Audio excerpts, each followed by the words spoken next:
Hey, salut la Yugisphère. Alors aujourd'hui on se retrouve pour la suite des épisodes autour de Boîte d'amis et Métalphose.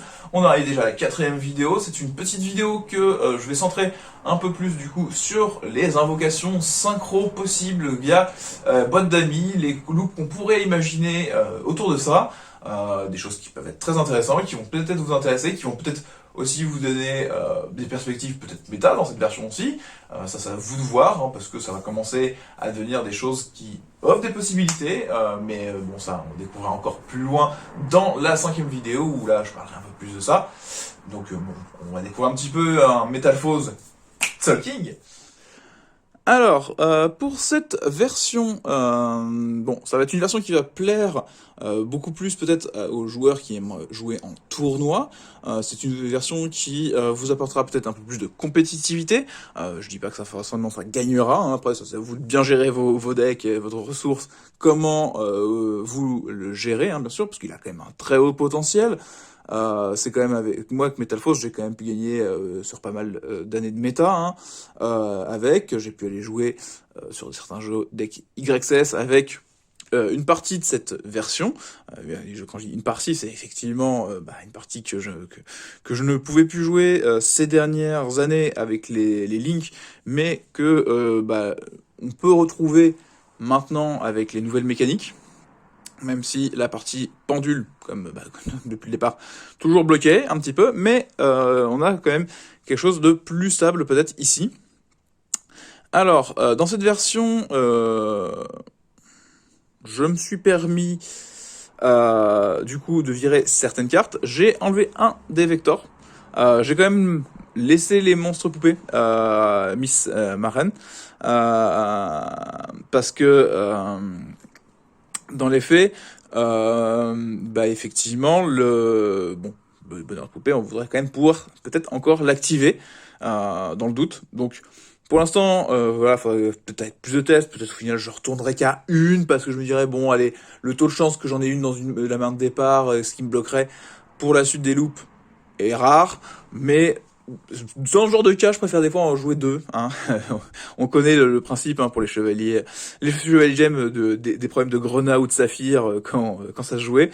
Bon, donc cette version, la petite grosse nuance, petite grosse nuance même, c'est donc j'ai enlevé le terrain aussi, hein, comme vous pouvez le voir si vous avez vu la vidéo précédente.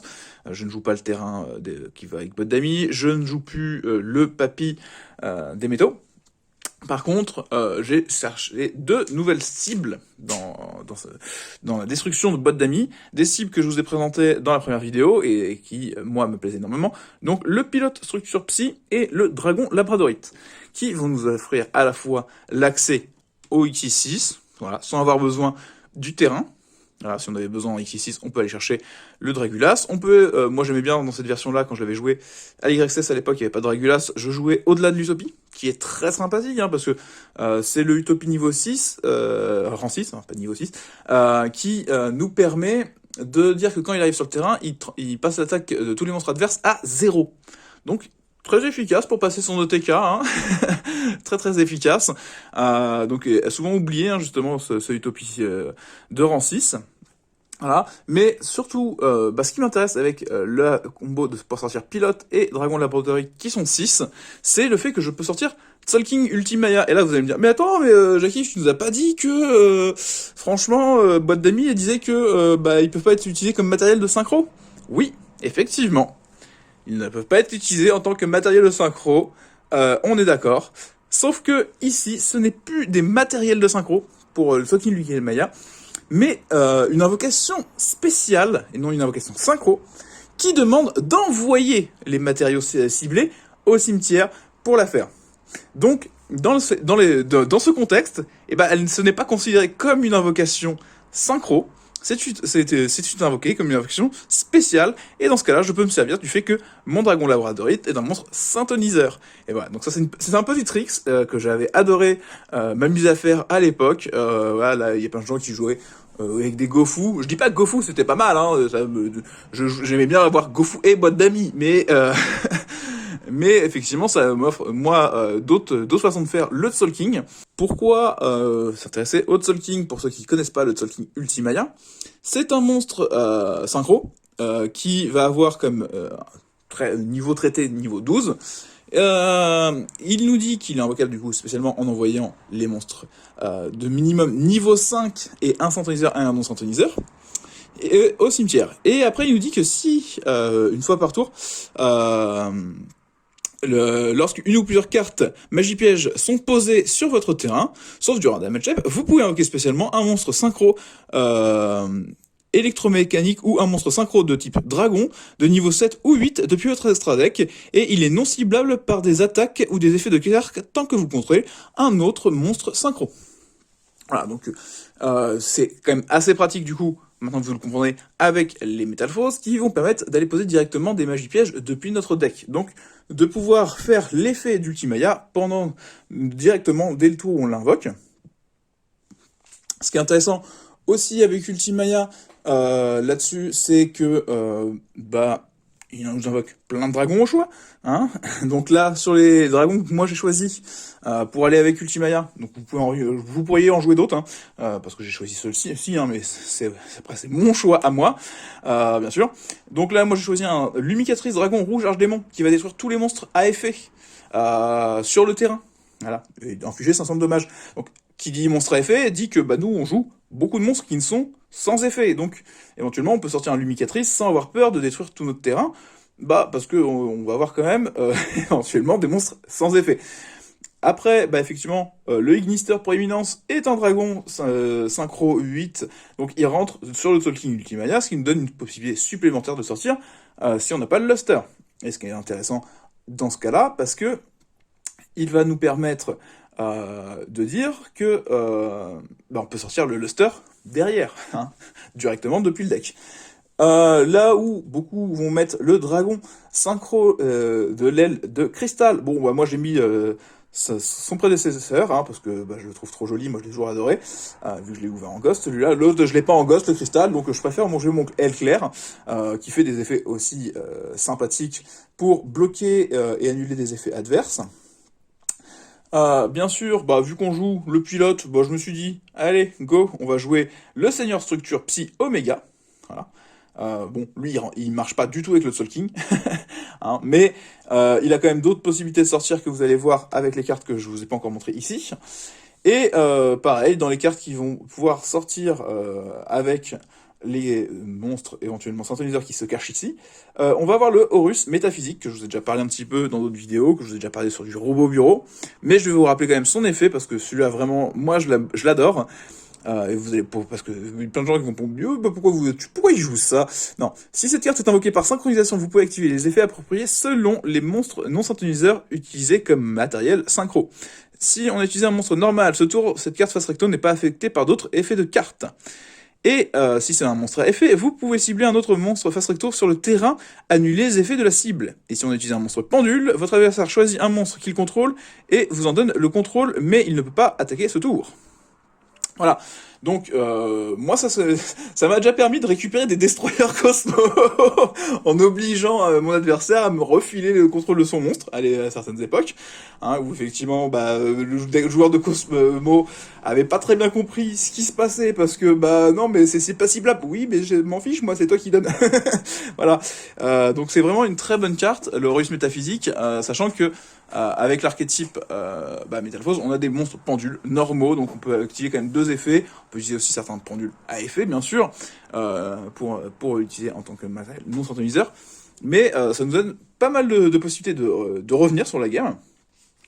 Là-dessus, j'ai changé un petit peu les monstres liens que j'utilise dans cette version. Donc ce coup-ci, j'ai mis Hip Mascarena et Avramax, Chevalier Croix-de-Dia. La Hip qui nous permet de faire une invocation lien, éventuellement au tour adverse, donc passer éventuellement sur le Avramax en fonction des besoins, ou avoir déjà directement deux zones de pendule facilement accessibles, parce que nous demande deux monstres non liens, donc c'est ce qu'on a dans tout le reste du deck, donc ça devrait le faire, et le Avramax qui nous demande d'utiliser des monstres qui ont été invoqués spécialement depuis l'extra deck. Donc les monstres pendules, rentrent dans cette catégorie de monstres, vu qu'ils sont invoqués spécialement depuis l'extra deck, si on les invoque de l'extra deck, et non de notre main. Donc ils pourront être utilisés pour le Avramax. Donc ça c'est plutôt utile. Vous pourriez, pour ceux qui l'ont à la maison, jouer le Link Structure Psy à la place de Hip.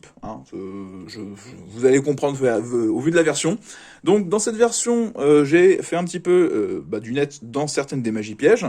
Voilà, on garde quand même les essentiels, bien sûr, la fusion pendule, le face-à-face Draco, les cartes métamorphoses, une décision douloureuse, un Monster Reborn et un miroir du dragon, parce que ça reste des incontournables. Dans cette version, avant de passer à ce qui se passe sous le téléporteur, je vais m'intéresser à pourquoi diagramme dragonique. Alors, pour ceux qui ne connaissent pas, ça c'est une petite carte. Hop. Je vous laisse regarder un petit peu l'artwork.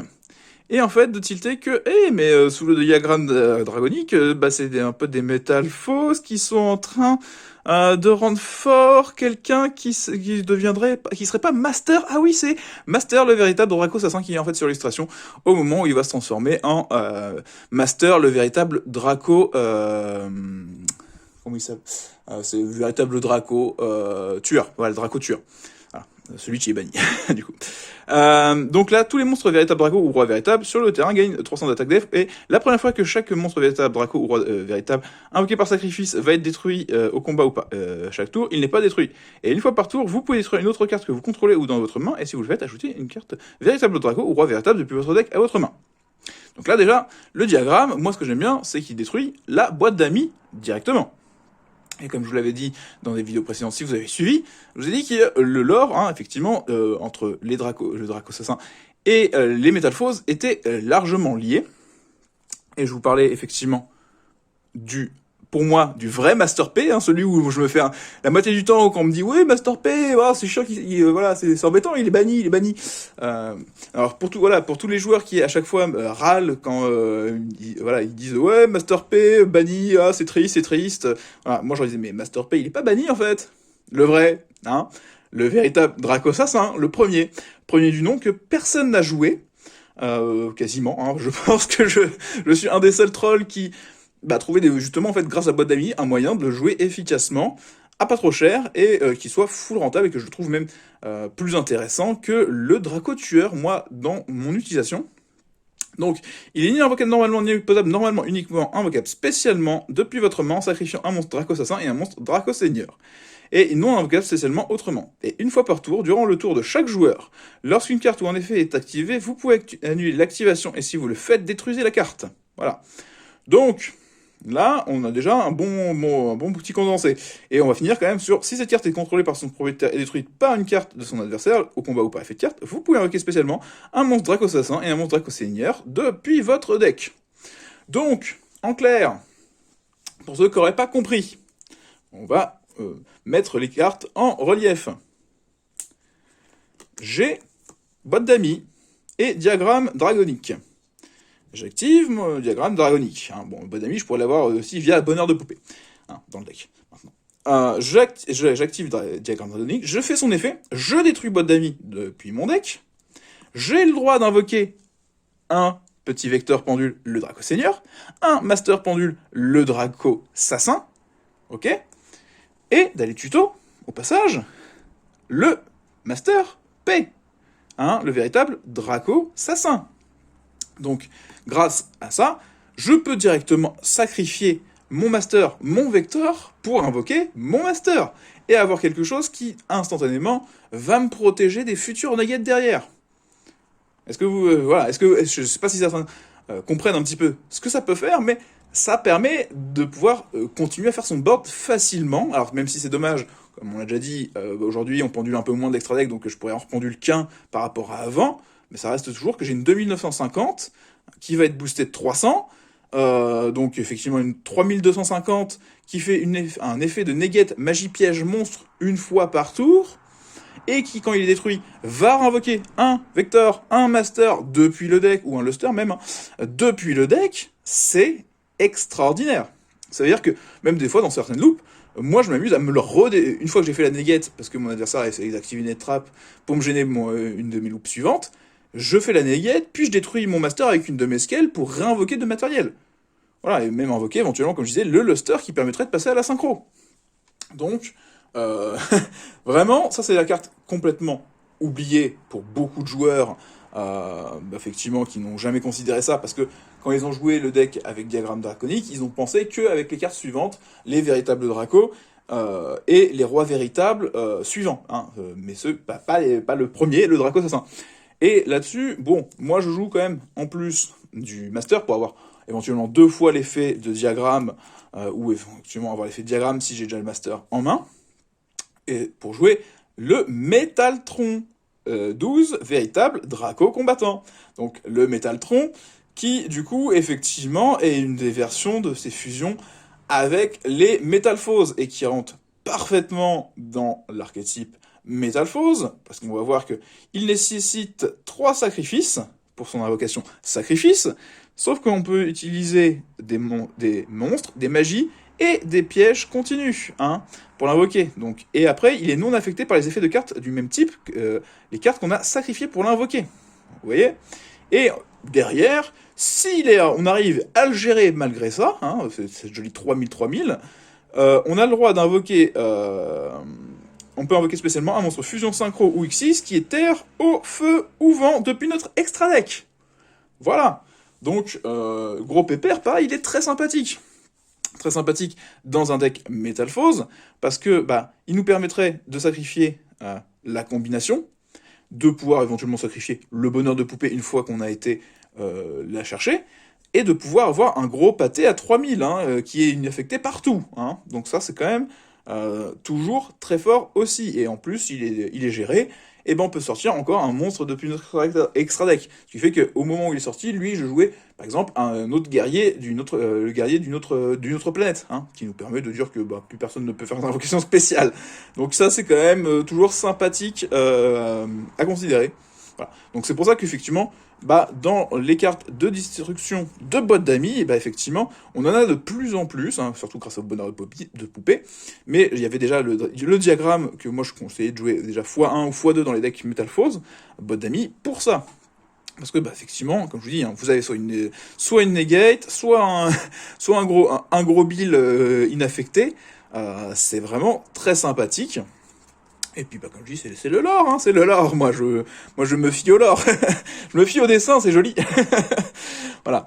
Donc, voilà. Et pour la suite, qu'est-ce qui se cache? Pourquoi téléporteur? Donc, téléporteur qui nous permet d'invoquer spécialement un monstre psychique de niveau 3 ou moins. Voilà.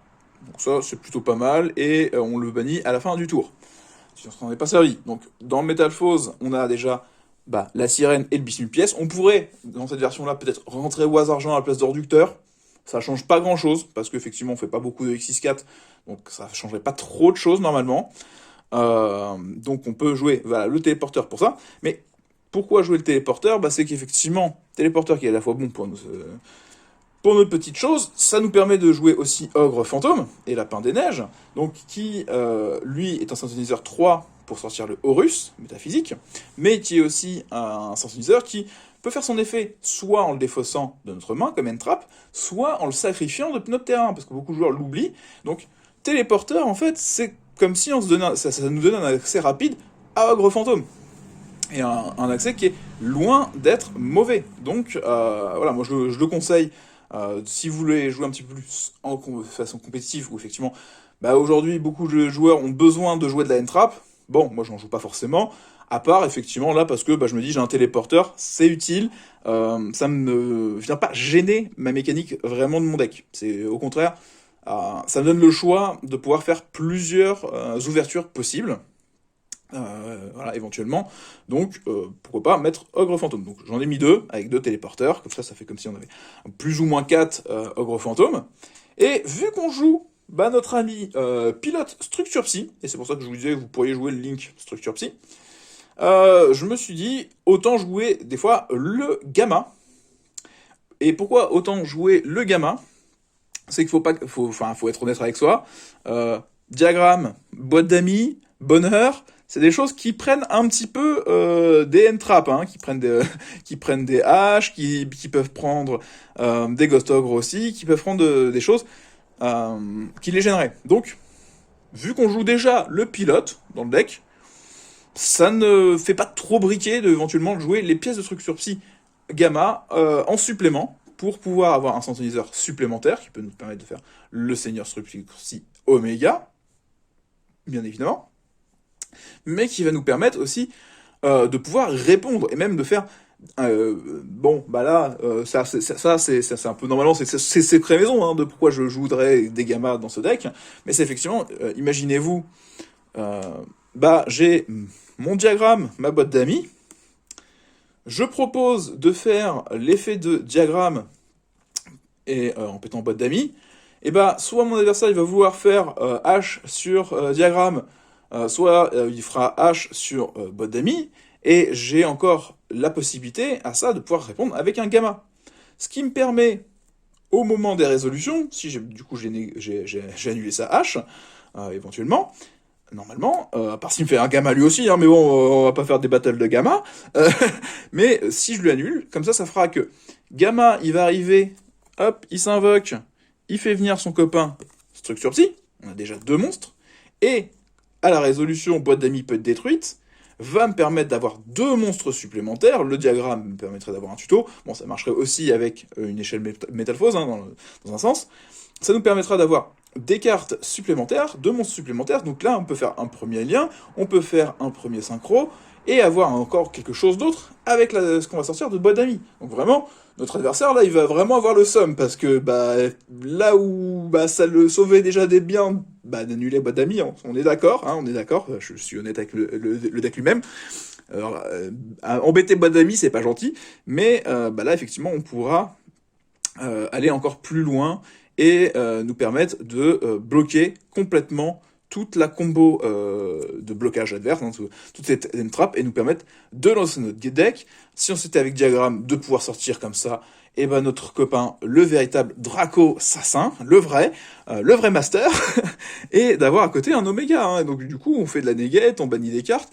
Je sais pas si vous vous rendez compte, mais effectivement, vous étiez en main de départ avec ces 3 cartes-là. Avec ces 3 cartes-là, vous avez réussi à faire un structure psy oméga, vous avez réussi à mettre un super master à 3002 qui fait encore une negate, sachant que vous avez negate une entrap de l'adversaire, donc du coup, là vous avez quand même réussi à au moins gérer 3 ressources, hein. Vous allez pouvoir gérer au moins 3 ressources, voire 4, parce que vous pouvez encore, effectivement, une fois installé le master, negate encore une entrap qui voudrait nous faire supplémentaire, hein. Si vous voulez nous faire un Nibiru en se disant « Ah, bah attends, t'as invoqué ton 5e monstre, bah Nibiru !» Bah non, bah non, pas non plus en fait. Voilà, il y a Master, il y a Master qui va negate le Nibiru. Donc voilà, donc un petit peu pourquoi voilà, je vous propose, voilà cette version. Alors effectivement, c'est une version à 45. Vous pourriez peut-être réduire certaines magies pièges, mais des fois pour le taux de briques, je vous le conseille pas. Je vous conseille pas de faire ça. Et petit plus pour ceux qui ont un peu suivi, hein, éventuellement les vidéos jusque-là. Voilà, je vous propose une version avec Soul King Ultimaya, parce que c'était la version originelle. Maintenant, on a quand même Papy des Métaux qui s'amuse, qui a un bon rigolo. Papy des Métaux, il est rigolo. Donc Papy des Métaux, faut se dire que il peut faire revenir 2 monstres en niveau 8. Ténèbres, bon, les ténèbres on s'en fiche, mais ça ferait revenir en niveau 8. Donc on peut faire revenir le synthoniseur aussi en tant que niveau 8. Et dans ce cas-là, ce n'est plus de Soul King qu'on peut faire, c'est aussi Bish-Balking. Voilà, si vous préférez faire un gros Bish-Balking pour remplir le board de tokens, ça marche aussi, ça marche tout à fait. Et dernier point bonus compétitif, où là je vais vous renvoyer derrière sur les vidéos que j'ai fait sur les loups Robo Bureau et Slifer liés à Monsieur Alki Fibrax, parce que dans les faits, on peut s'amuser à faire un Soul King, mais Alki Fibrax c'est pareil, il peut très bien se servir du pilote et du labradorite, ou même de se servir des dragards ou du serpent galactique qu'on a vu en première vidéo, qui sont des monstres synthoniseurs qui sortent sur Bodami, pour faire Alki-Fibrax. Donc éventuellement, détruire Bodami nous donne une start Alki-Fibrax, donc une start de faire Alki-Fibrax, Oroadon, 001, se faire plein de X6, repiocher plein de cartes, et se refaire une main. Donc ça, comme je vous disais, je vous renvoie sur les vidéos Slifer et Robo Bureau où je vous montre des combos de hard draw un peu comme ça via Altifibrax que vous pourriez éventuellement imaginer faire start juste avec une boîte d'amis également. Voilà. Donc c'est quand même intéressant à savoir, hein, parce que bah, cette brave petite boîte d'amis, voilà, elle nous offre un nombre incalculable de possibilités. Donc sur boîte d'amis, on peut être vraiment assez content de voir que bah, c'est vraiment une pote, hein. Elle nous fait venir n'importe quoi que l'on a besoin d'avoir, hein, que ce soit des cartes voilà, de fusion, des monstres synthétiseurs, on peut sortir les X6 qu'on veut, on peut sortir les synchros qu'on veut, on peut sortir les links qu'on veut, on peut splasher, comme vous voyez, au final même des end-traps sans que ça soit complètement négatif avec la mécanique de notre deck et nous renforcer peut-être le taux de bricks. Normalement, pour une fois, ces end-traps là, si je vous les conseille, c'est que normalement ça devrait pas trop gêner votre taux de brick. Si vous avez une version Metal Force un peu plus pure, là je vous conseillerais peut-être de jouer, si vous avez besoin de jouer des end-traps, jouer H et Eita, parce que effectivement vous jouez beaucoup de monstres feu. Mais là où on est sur la partie psychique, la partie folle, et ben on peut y aller sur le côté téléporteur, voilà, à mon sens. Donc, j'espère que cette version bah, voilà, a été claire pour vous, que bah, ça vous donne voilà, des perspectives nouvelles sur cet archétype peut-être oublié, sur ces cartes qui peuvent être oubliées, alors qu'en fait, il suffit juste de bien réfléchir, de voir un petit peu toutes les sorties qui se passent, pour se rendre compte qu'on peut vraiment monter ce qu'on veut, et surtout se faire plaisir, quoi. Comme ça, voilà. Moi, pour mon cas, c'est se faire plaisir. Comme je vous dis, moi jouer voilà, jouer le véritable Draco Assassin et me dire que je joue quasiment effectivement toute l'archétype Draco Assassin, c'est plutôt cool. Et bien sûr, vous pourriez intégrer Diagramme et le Master dans la version Princesse Cologne, hein. Ça rentre très très bien également, ça rentre dans toutes les versions, hein. Ça rentre dans toutes les versions, hein. Tant que vous jouez Master et Vector, ça rentre dans toutes les versions. Donc voilà. Je pense qu'on va s'arrêter là pour celle-ci. Du coup, c'est la fin de cette vidéo, voilà, la fin de 4e vidéo. J'espère que ça vous a plu, que vous avez apprécié bah, cette façon de voir un petit peu bah, boîte d'amis, hein, ce qu'on peut faire avec une boîte d'amis qui casse, qui fait des Soul King, qui fait éventuellement, si vous voulez, aussi des Akifibrax. On se retrouve pour une vidéo, une dernière vidéo, ou peut-être une avant-dernière vidéo, ça dépendra de mon numéro si je vais jusqu'à la 6e. À ce moment, au moment où je tourne cette vidéo, je suis pas encore sûr que je vais faire la 6e, mais il y a toujours le doute, on sait jamais. Donc voilà, donc on se retrouve pour au moins une 5e vidéo où là je vais vous parler effectivement de versions un peu plus centrées vers méta, ou au moins quelles sont toutes les possibilités de side qui peuvent être imaginées pour Metal Force boîte d'amis, hein, des choses qui rentrent très facilement et qui vont mettre en PLS beaucoup de vos adversaires très rapidement aussi. Et de l'autre côté, on va voir que, bon, c'est peut être des cartes de side, mais ça peut être aussi votre stratégie directement main deck, si vous êtes vraiment un gros margoulin. Voilà, donc ça, vous le découvrirez pour la prochaine vidéo si ça vous intéresse. Et sinon, bah, pour les autres, bah, je vous souhaite de bons duels!